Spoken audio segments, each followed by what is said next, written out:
Hello once again and welcome to Gaming Respawn Reviews. I am Will and today we'll be taking a look at Seaons After Fall, an artsy 2D platformer that doesn't try its hardest to make you as depressed as possible.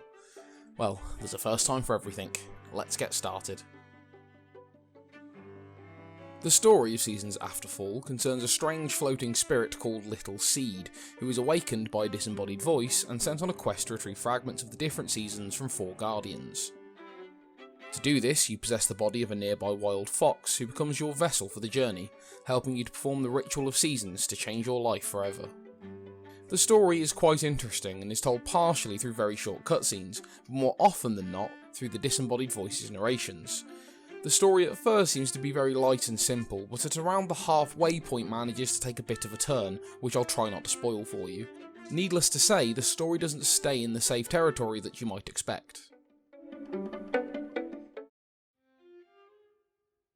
Seaons After Fall is a quote-unquote artsy 2D puzzle platformer with the basic controls you might have come to expect from the slew of titles that fall into this category these days.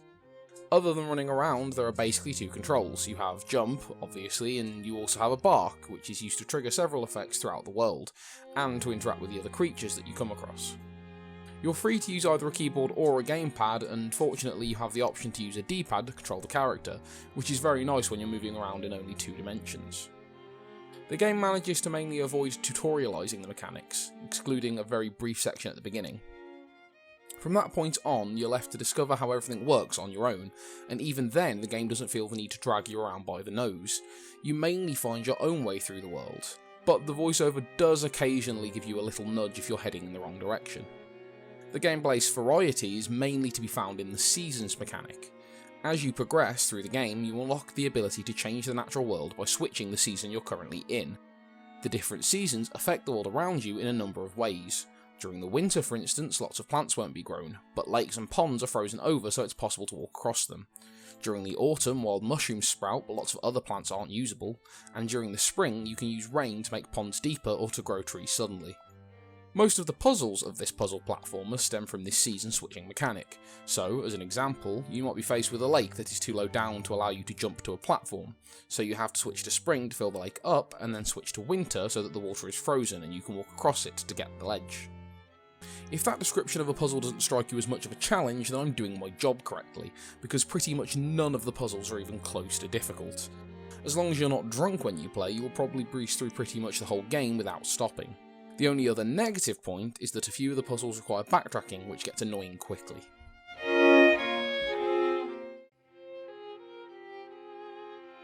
The graphics and sound are where this game truly shines, and I mean that both deeply and sincerely. The game is stylised as if it were a living painting, and every element of the character design and animation lean towards that. You can see all of the individual strokes that make up each character, and the whole thing evokes a landscape painting that changes as you play. The colour palette uses lots of browns, greens and yellows to help fit in with the natural style of the game, but occasionally there is a splash of red or blue depending on which season you're currently in. The different areas of the game also have noticeable differences as well, with some leaning more heavily on darker colours to make you feel like you're in a deep forest, and others aiming in a more pale range to show that you're in an open meadow or field. The music is also excellent, and mainly uses violins to evoke the different emotions that are present at different points in the story. At times the music is rushing and exciting as you run free across open ground, at other times it becomes dark and mysterious as a magical ritual takes place. The violin is sometimes combined with short piano chords to highlight certain puzzles or new discoveries, and the whole thing screams classical in pretty much every moment.